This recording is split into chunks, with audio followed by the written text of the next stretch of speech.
Bonsoir à toutes et à tous et bienvenue pour ce nouveau Café des Sciences. Ce soir, nous avons le plaisir d'accueillir Eduarda Pierre-Alexandre qui va nous parler des zoonoses. Alors ce sujet est hyper intéressant. Les zoonoses, c'est toutes les maladies qui sont transmises depuis l'humain aux animaux et vice-versa. Donc je laisse la place à Eduarda pour nous expliquer le tout. Bonne soirée. Donc, bonsoir jeunes dresseurs, je suis le professeur Chen. Aujourd'hui, nous partons explorer le monde des zoonoses. Les zoonoses sont des maladies qui se transmettent entre humains et animaux. Je vais maintenant laisser la parole à votre animatrice du jour. C'est bon, le professeur Chen a retrouvé la parole. Donc, je me présente encore une fois, Eduarda Pierre-Alexandre, votre animatrice du jour. Donc, je suis doctorante au sein de l'équipe de recherche TB pour Tropical Biome and Immunophysiopathology et je fais une thèse sur les zoonoses. Donc, comme l'a dit votre introductrice, ce sont des maladies qui se transmettent entre humains et animaux et vice-versa. Et moi, je me concentre plus particulièrement sur les animaux domestiques. L'équipe de recherche est associée à l'Université de Guyane, au CIL et au CHU de Cayenne, en collaboration avec le CHU de Cayenne et les vétérinaires du littoral. Mais assez de blabla, je vous invite dans mon laboratoire afin d'aborder quelques points.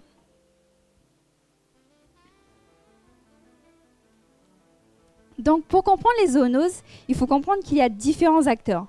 Donc déjà, les humains, les animaux, qu'ils soient domestiques, sauvages ou d'élevage, et les microbes. Quand je dis microbes, on ne voit pas la diversité de micro-organismes qu'il peut y avoir derrière. Donc il y a les bactéries, les protozoaires, les vers, les virus, les champignons, etc. Une grosse diversité de micro-organismes. Donc ce qui peut se passer, c'est que les animaux peuvent transmettre ces microbes aux humains, ce qui représente, comme vous pouvez l'imaginer, un risque de santé publique. En effet, 70% des maladies émergentes ont une origine animale et 60% des pathogènes responsables des maladies humaines proviennent d'animaux sauvages ou domestiques. Je ne vous apprends rien. Selon l'Organisation mondiale de la santé animale. Mais le contraire est également possible. Ces microbes peuvent passer des humains aux animaux et causer des pertes économiques comme la perturbation de la production et du commerce des produits d'origine animale. Les animaux sont également des vecteurs d'alerte. Et effectivement, certaines zoonoses présentes dans les populations animales précèdent celles des zoonoses présentes chez les humains. Donc ce sont des véritables vecteurs d'alarme. Il y a différentes voies de transmission entre les humains et les animaux. Il peut y avoir un contact direct, mais aussi indirect, par la nourriture, l'eau, le vent et la terre. Les zoonoses peuvent aussi se transmettre par certains insectes, comme les moustiques et les punaises. Mais tout ça, nous allons le développer dans le prochain point. Nous allons partir à l'aventure. Donc nous allons voir différents habitats animaux et nous allons commencer par le milieu forestier. Alors, est-ce que vous pouvez me dire quels animaux on retrouve dans le milieu forestier? Oui, des chauves-souris. Quand vous allez au Carbet, par exemple, vous pouvez des moustiques, oui. Des papillons. Quand vous voyez les arbres bouger, vous voyez quoi? Des oiseaux, oui. Et quand vous allez sur le fleuve, vous voyez des poissons, des serpents, etc. Donc nous allons nous intéresser aux paresseux. Donc le paresseux peut transmettre et peut être infecté par différentes zoonoses comme la fièvre Q, la dengue et la leishmaniose. Et nous allons nous intéresser particulièrement à la leishmaniose. Est-ce que vous avez déjà entendu parler de la leishmaniose avant? Oui? Ok. Donc nous allons nous focaliser sur cette maladie. Donc voici le cycle, un cycle de la transmission de cette zoonose. Donc, il y a un cycle sauvage dont le paresseux est ce qu'on appelle le réservoir. Donc, retenez bien ce nom de réservoir, vous allez le voir plus tard. Donc, il peut avoir un cycle sauvage. Donc, le parasite va se transmettre entre les animaux sauvages par le biais d'un vecteur qui est le phlébotome ou mouche des sables. Et il va, en piquant un animal infecté, il peut infecter un autre animal, comme le chien ou l'humain. Donc, il peut avoir un cycle prédomestique, même si ce n'est pas un cycle prédominant, mais on y travaille dessus pour savoir quel est le rôle du chien dans ce cycle, car le chien, qui est proche de l'humain, pourrait transmettre, en étant infecté, ce parasite par le biais du phlébotome aux humains. Mais qu'est-ce que c'est que tous ces termes ? Réservoir, phlébotome ou mouche de sable, vecteur, hôte, je vais vous l'expliquer. Alors, un hôte, c'est un organisme, très simplement, qui héberge le parasite. Un réservoir, c'est un être vivant qui héberge et qui assure la survie prolongée d'un agent pathogène transmissible à l'homme. Qu'est-ce que ça veut dire ? Ça veut dire, comme son nom l'indique, que c'est un réservoir. Donc, il aura le pathogène en lui et il va le transmettre. Donc, souvent, il ne sera pas sensible au pathogène pour assurer la transmission de ce pathogène. Enfin, un vecteur, c'est un organisme susceptible de transmettre un agent infectieux d'un sujet à un autre. Souvent, ce sont des insectes. Ici, c'est le phlébotome. Je vous conseille de retenir ce nom, phlébotome. Alors, la leishmaniose est une maladie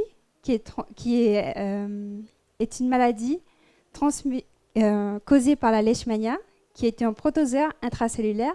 Donc, vous le voyez sur les photos, ici et ici. Des macrophages. Le macrophage est cette cellule-là. C'est une cellule, un leucocyte. Il existe 20 espèces de leishmania et en Guyane, l'espèce prédominante est Leishmania guyanensis, qui cause la leishmaniose cutanée. Mais qu'est-ce que c'est que la leishmaniose cutanée ? C'est une forme de leishmania. Donc, il existe 3 formes. Donc, la cutanée qui est causée par Leishmania guyanensis, la mucocutanée et la leishmaniose viscérale. Le diagnostic se fait par la manifestation clinique et les tests parasitologiques. Donc, pour la leishmaniose cutanée, ça va être une plaie. Pour la leishmaniose mucocutanée, ça va être une plaie au niveau de la bouche et du nez. Et pour la leishmaniose viscérale, ça va être des pertes de poids, anémie, gonflement de la rate ou du foie. Il n'existe pas de vaccin ni de médicaments prophylaxiques ou préventifs. C'est pour ça qu'on oriente la lutte contre le vecteur. Donc, est-ce que vous connaissez des luttes contre les vecteurs des insectes ? Je pense que vous avez déjà entendu parler. Les répulsifs, oui. Quand vous allez au Carbec, par exemple, quand vous dormez, les moustiquaires. Quand il y a des points d'eau, par exemple. Oui, effectivement. Et faire attention aux gîtes. Donc maintenant, passons au milieu rural. Donc dans le milieu rural, quelle sorte d'animal vous voyez ? Oui ? Oui, les poules. Les vaches, oui. Les cochons. Les rats, oui, les rats. Et d'autres animaux, comme il y a des rats, des fois il y a des chats qui se promènent. Et des chiens aussi, quand vous allez, par exemple, dans les centres équestres, etc. Donc, on va s'intéresser aux bovins, donc les vaches. Donc, les vaches peuvent être infectées par différentes maladies, comme la fièvre queue encore, la brucellose et l'ehrlichiose. On va se concentrer sur l'ehrlichiose. Est-ce que vous avez déjà entendu parler de l'ehrlichiose ? Non. Effectivement, c'est une maladie assez peu connue. Et c'est pour ça que je vais vous en parler. Donc, n'ayez pas peur. Ce graphique fait un peu peur, mais je vais vous l'expliquer simplement. Tout ce que ce graphique veut dire, c'est que le vecteur ici, c'est la tique. Et les œufs de la tique, selon la tique, selon son stade, va être plus ou moins infectée. Alors là, les œufs ne sont pas infectés, puis le stade larvaire, en piquant un animal infecté, va être infecté, puis au stade de nymphe puis d'adulte, va être infecté là par les animaux plus sauvages. Là, ce que je veux vous montrer dans ce cycle, c'est que malgré les différentes espèces, donc là, qui sont représentées par différentes couleurs, des espèces qui sont très proches, le pathogène ne va pas rendre l'animal sensible ou malade, même si, par exemple,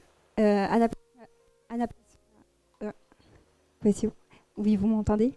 Anaplasma phagocytophilum va infecter les bovins, mais les bovins ne vont pas être infectés par Ehrlichia canis. Donc, même si cette zoonose peut toucher les bovins, elle n'est pas sensible à d'autres zoonoses, cet hôte. Donc là, on peut voir je vais vous présenter le tableau clinique de l'ehrlichiose bovine pour voir les conséquences des pertes économiques que cela peut engendrer. Effectivement, Anaplasma phagocytophilum provoque la chute brutale et durable de la production laitière, la fièvre, perte d'appétit et la diminution de l'activité physique, des signes articulaires, des affections pulmonaires et des avortements et des troubles de la reproduction. On voit bien qu'il peut y avoir des pertes économiques. Donc, l'ehrlichiose est causée par une bactérie qui se prénomme Ehrlichia, qui est encore une fois intracellulaire des leucocytes, là on peut le voir là, et qui appartient à l'ordre des Rickettsia et qui est proche des bactéries Anaplasma. C'est pour ça que je vous ai parlé tout à l'heure des Anaplasma. Les Ehrlichia en Guyane se retrouvent plus chez les oiseaux que chez les mammifères, mais de nouvelles espèces d'anaplasma proches des Ehrlichia pathogènes pour l'humain représentent un risque émergent pour la santé humaine. Donc là, c'est tout pour le milieu rural. On va passer maintenant au milieu urbain, le dernier milieu de cette présentation. Là encore, même exercice. Quels animaux on retrouve dans le milieu urbain? Des quoi? Des pigeons, oui. Des chauves-souris, des rats, des chats. Vous avez vu qu'il y a une superposition de ces animaux. C'est pas parce qu'on est dans un milieu urbain, forestier ou rural que les animaux sont cloîtrés à des milieux.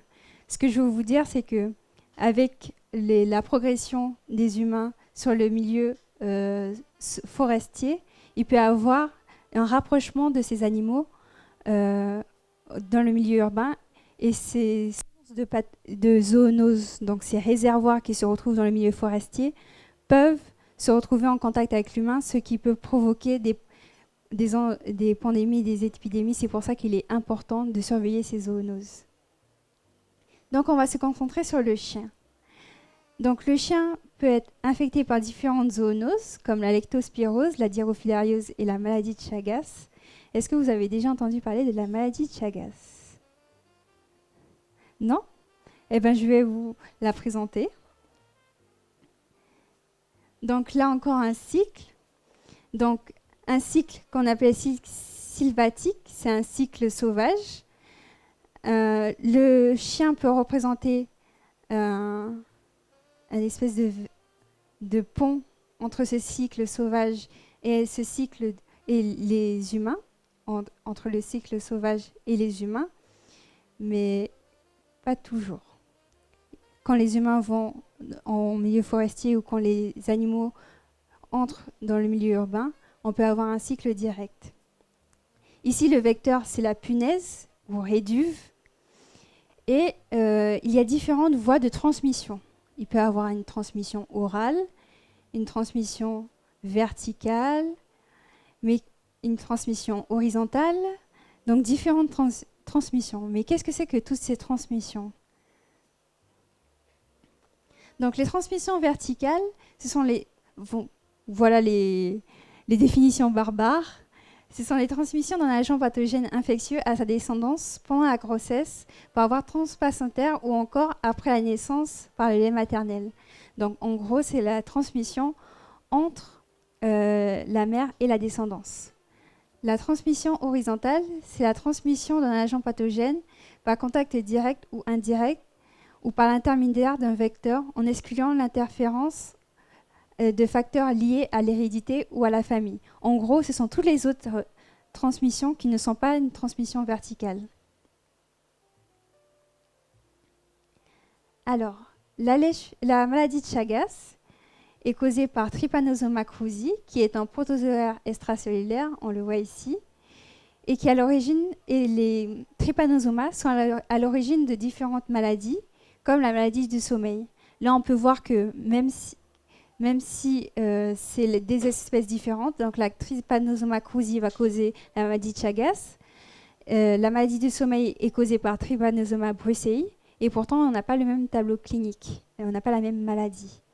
Effectivement, la maladie de Chagas va causer d'abord une phase aiguë, qui peut être asymptomatique, puis après de longues années peut passer à une phase chronique qui elle aussi peut être asymptomatique, mais dans des cas peut atteindre le cœur, l'œsophage, le côlon et le système nerveux.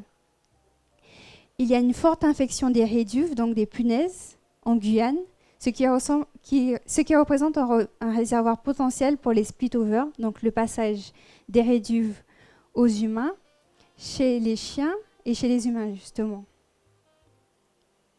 Donc revenons à notre laboratoire pour conclure cette présentation.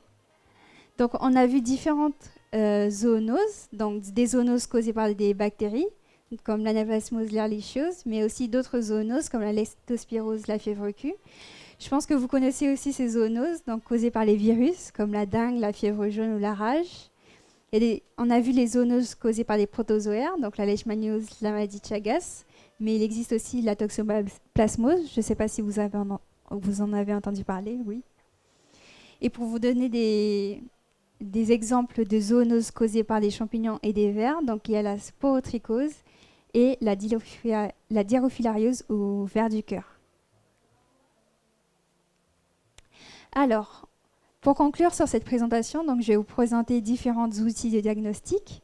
Donc, le b.a.-ba, si je puis dire, c'est que si on ne cherche pas, on ne trouve pas. Ce qui se passe avec les zoonoses, c'est que des fois, on ne cherche pas ces zoonoses et sans surveillance accrue, il peut y avoir des split-over, donc des passages des animaux à l'humain sans qu'on s'en rende compte. Je pense que je ne vous apprends rien.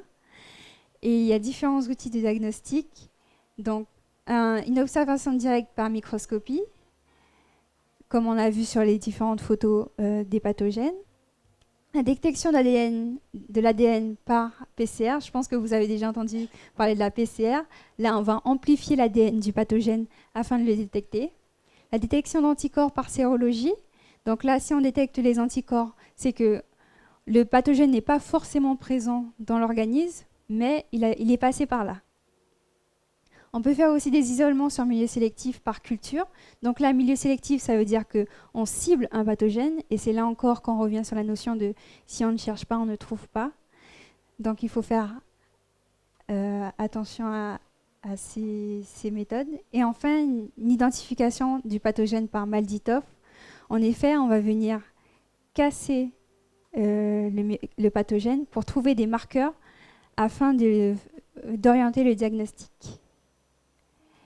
Et maintenant que vous avez toutes ces connaissances, place au duel. Donc, vous aurez plusieurs questions. J'espère que vous pourriez répondre. Et il y aura des petits cadeaux en route. Donc, j'espère que vous serez impliqués. Je serai sur le premier qui lève la main. Alors, est-ce que vous pouvez me citer 5 zoonoses ? Oui, madame. Oui. Oui, fièvre jaune. La dengue. La leishmaniose. 3. La rage, oui.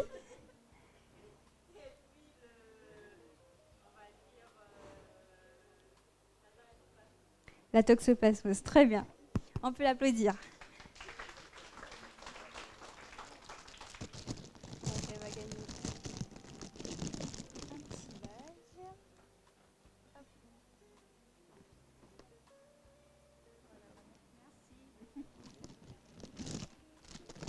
Bien joué. Bien joué pour cette première question. Donc, prochaine question. Quel est le vecteur de la leishmaniose? Oui, le phlébotome, très bien.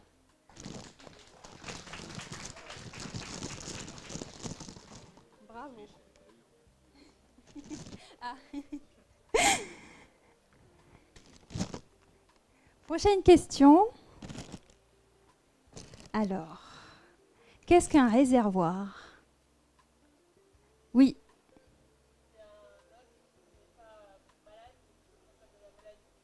C'est ça.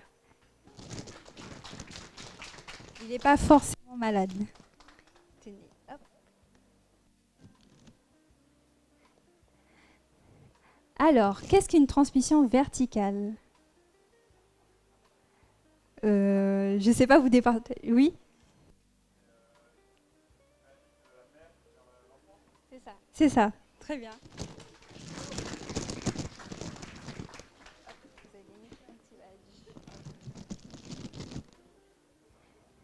Prochaine question. Comment prévenir les maladies vectorielles? Bon, ça, vous l'avez déjà répondu tout à l'heure.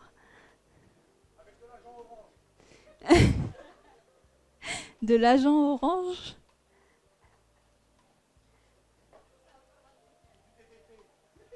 Ah oui, effectivement.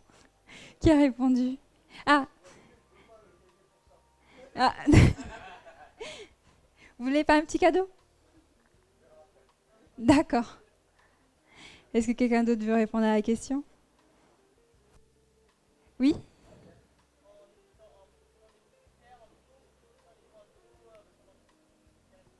Voilà. Exactement.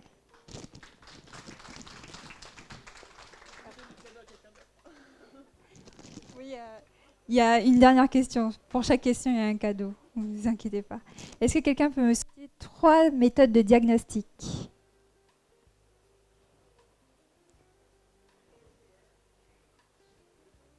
Oui? Oui? Oui? Oui, bravo.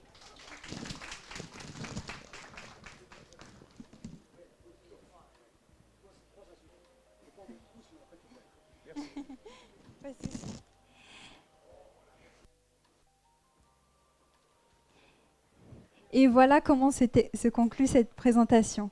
J'ai laissé le professeur Chen conclure. Hop, s'il veut bien. Vous m'avez vaincu ce soir. C'est ici que se termine notre aventure.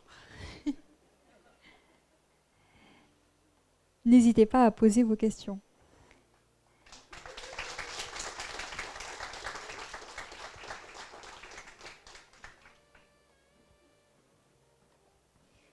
Donc, comme l'a dit le professeur Chen, n'ayez aucune gêne pour poser vos questions, quelles qu'elles soient. C'était clair? Tout le monde a vu? Ah, pardon.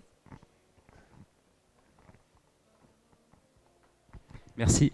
En fait, on a vu les chiffres de l'OMSA, du coup, en début de diaporama. Mais du coup, on se demandait s'il y avait de la donnée sur le département, en fait, ou s'il y avait un organisme qui permettait justement d'avoir de la donnée sur la transmission qu'on pouvait avoir localement, justement sur plein de vecteurs comme la dengue ou d'autres. Et s'il y avait justement un retour où on pouvait récupérer des chiffres quelque part.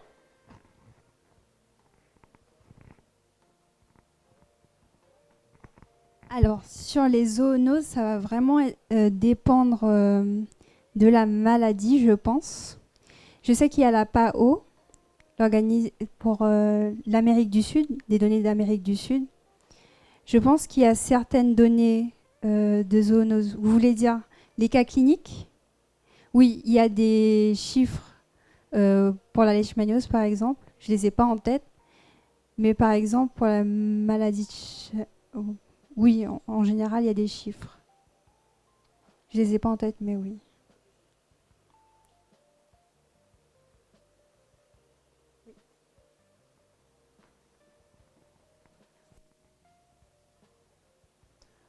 Déjà, merci beaucoup pour la présentation et le diaporama, j'adore. Il était vraiment super sympa. Moi, j'ai pas tout compris au niveau de l'histoire du bœuf qui était avec les couleurs sur le graphique. Du coup, les couleurs, ça correspondait à la contamination ou c'était... Enfin, j'ai pas tout suivi, si c'est possible d'expliquer. C'est vrai que je suis allée un peu vite sur cette partie. En fait, ce qu'il faut savoir, c'est qu'il y a, quand je dis une maladie comme Ehrlichiose, il y a différentes espèces derrière ces maladies. Donc, comme Ehrlichia canis ou Anaplasma phagocytophilum. Et en fait, ce qui se passe, c'est que l'Ehrlichiose, certaines espèces vont être zoonotiques, mais d'autres ne vont pas être zoonotiques.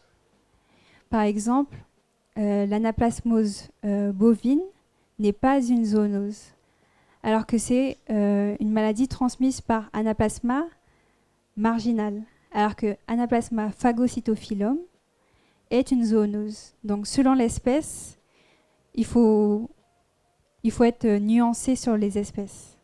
Est-ce que c'est plus clair ? Oui.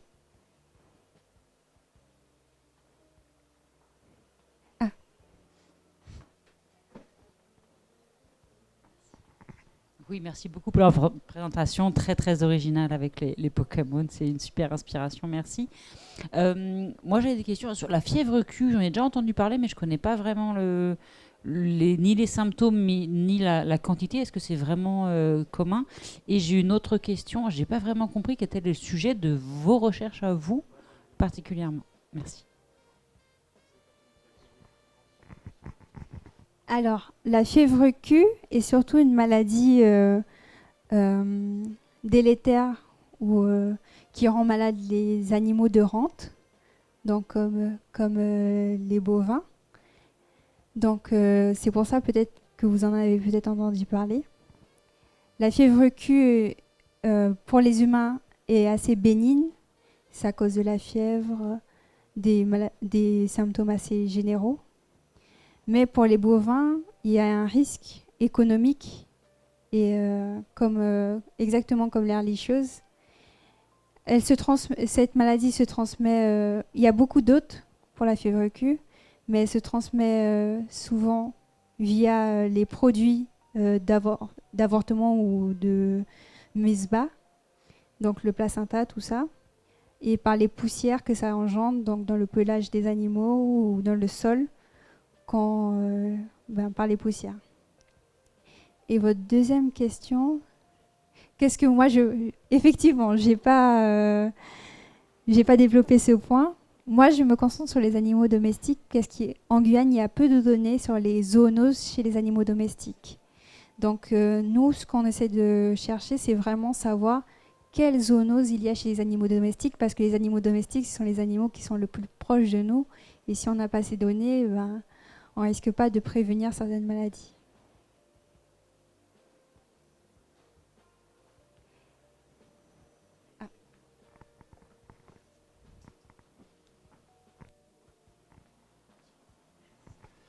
Bonsoir, merci beaucoup pour votre présentation. Moi, j'aurais deux questions qui vont à contresens l'une de l'autre. La première, c'est est-ce que vous avez des données sur... on a régulièrement des épisodes de salmonellose, notamment en élevage, salmonellose aviaire donc, et je voulais savoir s'il y a des données, si vous travaillez avec l'hôte vital pour voir s'il y a des contaminations chez l'humain, si on a des données locales en Guyane, et réciproquement, est-ce que vous avez des données sur les cas de leptospirose chez les humains qui pourraient éventuellement venir d'animaux domestiques ou ruraux, comme vous avez dit. Voilà, merci.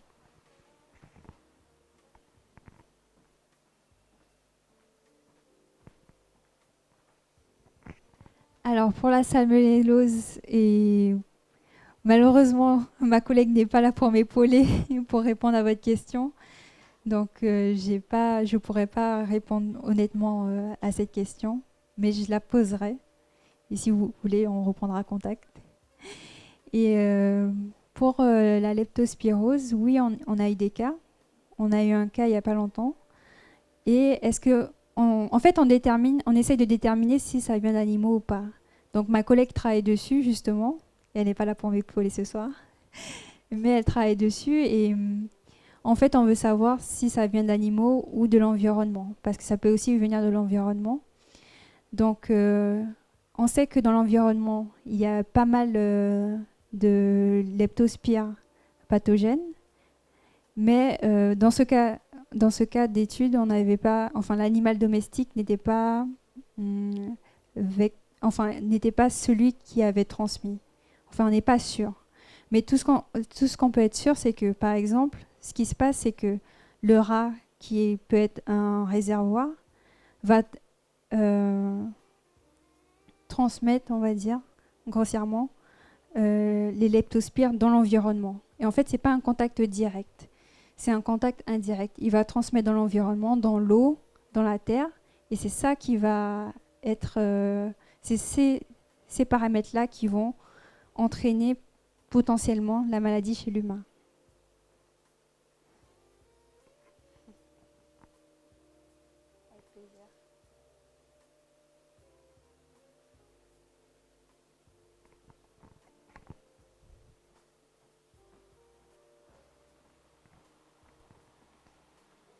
Merci. Est-ce que c'est en augmentation comme ce qu'on peut entendre parfois dans les médias, c'est-à-dire que les zoonoses sont en augmentation parce qu'il y a trop on empiète sur le monde animal, sur la forêt, ou est-ce que c'est quelque chose de constant depuis des millénaires mais qui n'était pas identifié précédemment? Oui, pardon.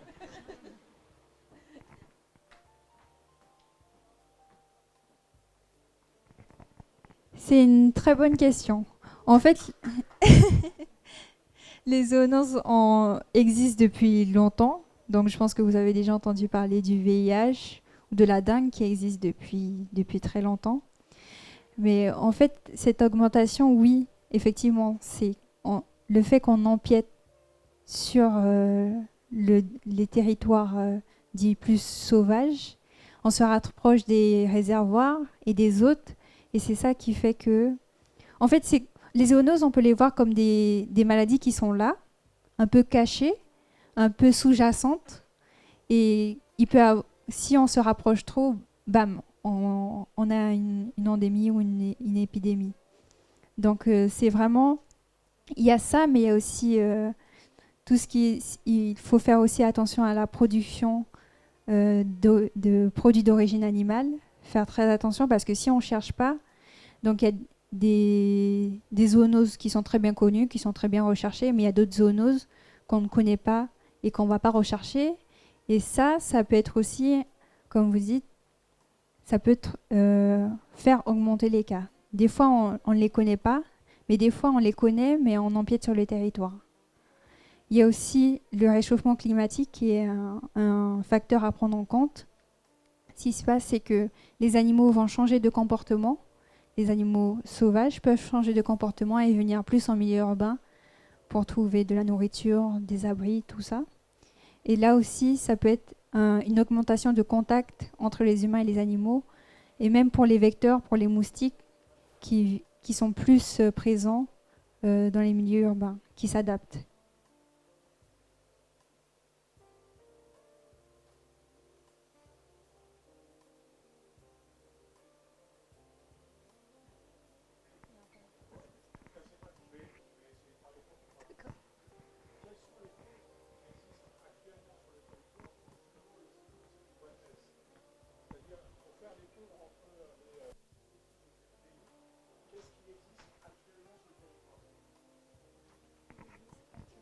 Territoire. Alors, pour faire le Oneness, c'est un concept qui est encore assez jeune, je trouve.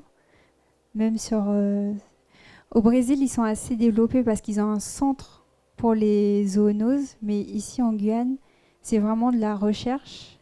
Nous, chercheurs, qui essayons je pense, il me semble, si je dis pas trop de bêtises,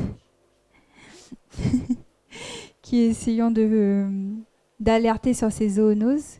Mais il y a aussi la collectivité territoriale qui nous avait demandé de faire des études sur les viandes, parce que aussi les zoonoses peuvent être transmises par l'alimentation, donc par les viandes sauvages, des animaux sauvages. Donc c'est quand même une thématique qui n'est pas négligée, mais qui n'est pas encore assez développée, à mon sens. Après, il faudrait... Le One Health, c'est vraiment un concept assez complexe de surveillance, d'acteurs, de communication entre les différents acteurs. Donc, en Guyane, ça se met en place petit à petit, mais concrètement, je pense qu'il y a peu de choses qui sont mises en place, d'après mes connaissances.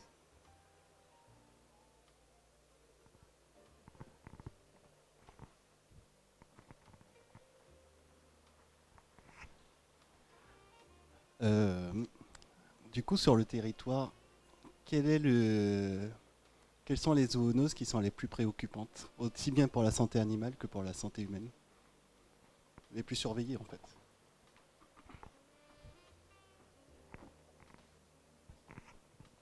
Alors, il y a des zoonoses qui sont déjà surveillées, comme la rage ou la brucellose. Et il y a d'autres zoonoses qui sont assez préoccupantes, comme la maladie de Chagas surtout. Parce qu'on sait que les réduves sont très infestés et les réduves sont vraiment près des habitations, près des chiens. Il y a pas mal de chiens qui sont... Bon, pas mal, c'est assez relatif. Il y a quelques chiens qui sont infectés par ce pathogène. Donc c'est vraiment... la maladie de Chagas, c'est vraiment une zoonose préoccupante.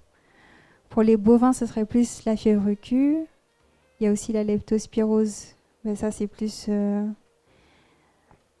ça on cherche, un peu moins préoccupant. Enfin, quand même, on cherche pas mal de ce côté-là. Et pour la viande sauvage, ce sera la toxoplasmose qui sera assez préoccupante. Et bien sûr, les zoonoses qui sont transmises par qui sont assurées par les virus, donc tout ce qui est dengue, Zika, fièvre jaune, tout ça, c'est très très préoccupant.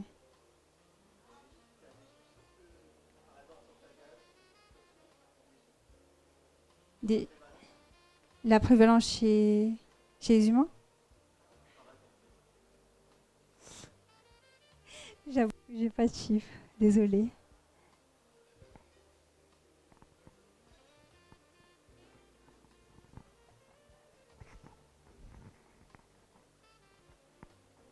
Et du coup, est-ce que malgré le vaccin obligatoire pour rentrer en Guyane avec la fièvre pour le vaccin contre la fièvre jaune, est-ce qu'il y a encore de la fièvre jaune en Guyane? Est-ce que c'est encore un risque accru?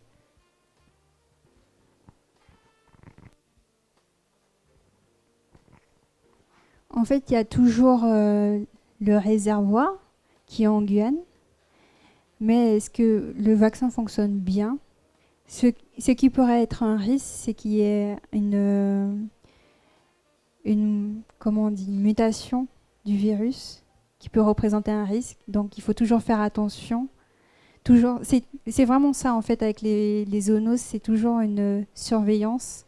Parce que des fois, on croit que tout est sous contrôle et finalement, non.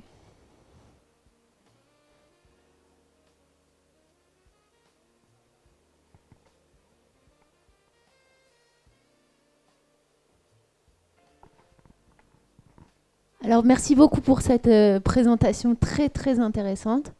Je voudrais juste revenir sur la question de la fièvre Q. On avait fait un café des sciences avec Loïc Epelbrun qui avait parlé de la fièvre Q justement. Donc vous pouvez le retrouver sur notre site internet, sur la page YouTube de la Canopée des Sciences. Et voilà, merci beaucoup. Merci beaucoup. Et puis le prochain Café des Sciences sera dans un mois. J'ai plus la date en tête.